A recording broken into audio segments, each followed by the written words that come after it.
2014లో తెలంగాణ ప్రత్యేక రాష్ట్రంగా ఏర్పడడంతో రైతుల సాధికారత కోసం కేసీఆర్ వ్యవసాయ రంగంలో రైతుల కోసం తన ప్రయాణాన్ని మొదలుపెట్టారు. వ్యవసాయ రంగం ఎదుర్కొంటున్న ఇబ్బందులను తొలగించే లక్ష్యంతో అనేక రైతు అనుకూల విధానాలను అమలు చేశారు.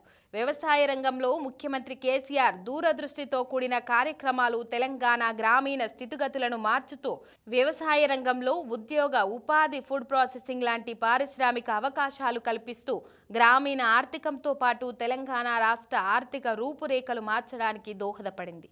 తెలంగాణలో కేసీఆర్ అమలు చేస్తున్న వ్యవసాయ రైతు విధానాలు దేశం మొత్తం అమలు చేస్తే అతి తక్కువ సమయంలో దేశ ఆర్థిక వ్యవస్థ అభివృద్ధి పదంలో పయనించగలుగుతుంది. రైతు బంధు పథకం రైతులకు పెట్టుబడి సాయం అందించే విప్లవాత్మక కార్యక్రమం. ప్రపంచంలోనే ఇలాంటి పథకం ఎక్కడా లేదు.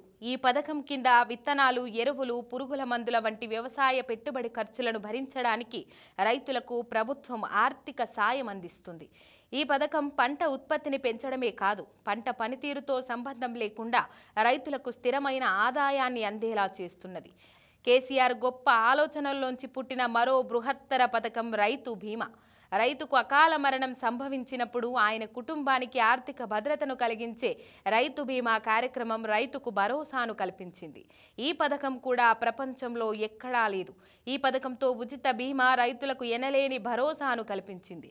రైతు కుటుంబానికి అనుకోని పరిస్థితులు ఎదురైతే పెద్ద దిక్కై నిలబడింది. కుటుంబాన్ని రోడ్డున పడకుండా కాపాడింది. రైతులు ఆర్థికంగా పురోగమించడానికి భరోసానిస్తున్న ఒక మహత్తర పథకం ఈ రైతు బీమా. ఈ పథకం రైతుల పేదరికాన్ని తగ్గించడానికి, వ్యవసాయాన్ని మరింత స్థిరమైన, లాభదాయకమైన వృత్తిగా మార్చడానికి ఒక భరోసా కల్పిస్తున్నది.